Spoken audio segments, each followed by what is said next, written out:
So hello everyone and welcome to the June 2019 roundup for week one of our Jane Austen course. Gillian Dow, this is Alison, Daniell. You've been meeting her on the boards this week, and we're standing in one of the two exhibition rooms at Chawton House in front of an exhibition on Jane Austen's reading, which of course is very pertinent for what you've been discussing this week. We've had you looking at the library at Godmersham Park. Here we have the Godmersham Park Library catalogue. We've had you thinking about how collections were put together really, and how things might be shelved and what the value in a family library is. And here we have a letter from Jane Austen's nephew, also Edward, who inherited Edward Austen Knight's library from his father and added to it. So this is about the sale of Godmersham Park, because when Godmersham Park left the Austen family and the main home became here in the village of Chawton. So lots of interesting things in this exhibition, thinking about how people read and how they access books. And that's been a real topic for discussion on the boards, hasn't it? It has. Who was reading has been really important. People have been really interested in who Austen's readership might have been. And of course, the 18th century was a period which saw a bit of a boom in literacy, and also the amount of printed matter that was available. There was so much more that people could read, from the beautifully bound novels that you might find in a place like Godmersham Park Library, right down to magazines and things called chap sheets that were really, really cheap and that most people who could read would have access to. That's right, and I think this question of literacy in the 18th century, there's been a really interesting thread on the boards talking about, well, what class of people had access to novels and read them. You know, is this really accessible material? Who's reading Jane Austen? And so I was looking up last night in preparation for today an excellent book called The Reading Nation in the Romantic Period by someone called William St. Clair, and I'll give you a link to that on the course for those of you who want to follow it up.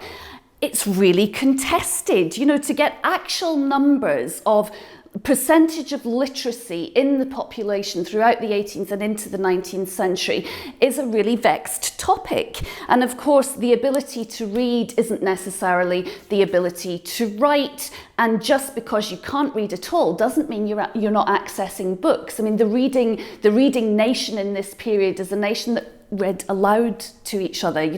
Books have a very social life, and in fact that's another title of a book that I'm going to put a link and recommend to you all, is Abigail Williams' recent study, The Social Life of Books, which is about how books are consumed. So yeah, I mean, how did readers of Jane Austen get Jane Austen's novels? Because most of them would not have bought them. No. Well, one of the big areas which people could access books, of course, were the circulating libraries. But they weren't like the public libraries of today, which are essentially free for anybody to access. You had to pay a subscription to the library. So there was a certain class of person, perhaps, who was excluded from the library itself, although it did make books more accessible. That's right, absolutely. I mean, one of the great things about this exhibition is that we think about the circulating library directly. It's one of the first things Jane Austen did when a subscription library opened up near her home in Steventon, is subscribe to it. And I'm just going to read this quotation because it's great fun. As an inducement to subscribe, Mrs. Martin tells me that her collection is not to consist only of novels, but of every kind of literature, etc., etc. She might have spared this pretension to our family, who are great novel readers and not ashamed of being so. And of course, that tells us a lot about the attitude to the novel in the late 18th century. It's still a new genre. People are still working out what it does and what it could and should do. And Jane Austen, as a practitioner, as a writer of novels, is right at the centre of that debate, really. We come across it in that wonderful chapter 5 of Northanger Abbey. Yes, I was just about to chip in and say that who read novels is not just about which social class was reading novels and what the literacy level level was.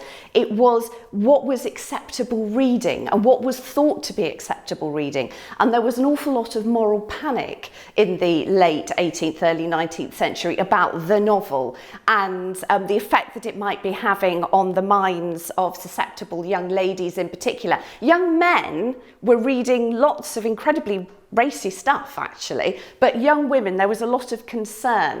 And to me, this ties in very nicely to the idea of the moral concern we have today over social media or computer games. It's exactly that sort of thing. We are trying to encourage our children to read at the moment, whereas in the 18th century, they were actually quite nervous of the novel as a form of entertainment. That's right, and I think this question of who's reading what and why they're reading is something that we were trying to get you to think about through looking at the reading experience database. So whose reading experiences are being recorded and why are they recording it? And also in terms of thinking about book ownership. I mean, I've had a good look at a lot of the books that were in the library at Godmersham Park. It is quite clear to me that some have never been opened by human hands. These books sat on the shelf as a marker of prestige. This wasn't, they weren't necessarily read thoroughly. So I think there's an expectation in the period that a gentleman of a certain class will own these books. But I'm sure all of you, like me, have books on your shelves that you haven't looked at extensively. To be read pile. Exactly, yes. Exactly. So yes, we wanted you to think about all of that this week, and certainly this is a theme that runs through the course. I'd like to move on now to bring Alastair into the conversation. He's our other mentor on this run of the course, and move to this display case, which shows us some of the material that we know that Austen read, and we'll talk to Alastair a bit about education. So I'm standing here now with Alastair Dawson, who's been joining us on the boards this week too, as part of the course discussion.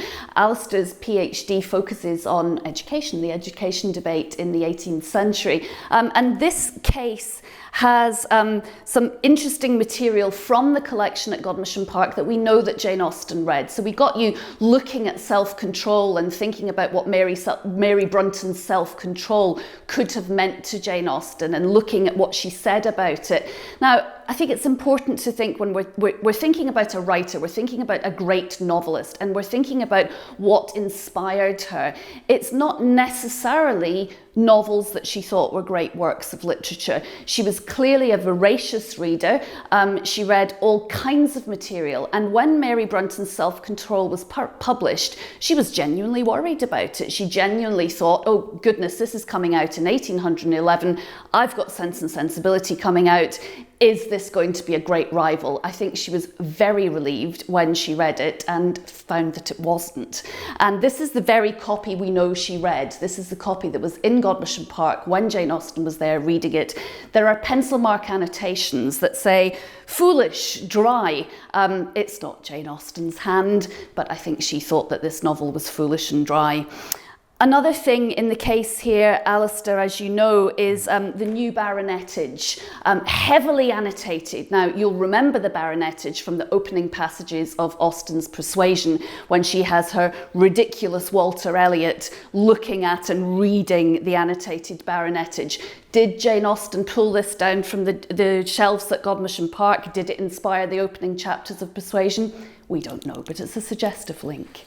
Yeah, absolutely. And it's quite common that, you know, people would try and bring in lots of extra literature that they had read, and that features very prominently in a lot of novels and literature of the period. It's almost one of the key kind of features of that is to put in the references to the things that you have read to demonstrate that knowledge.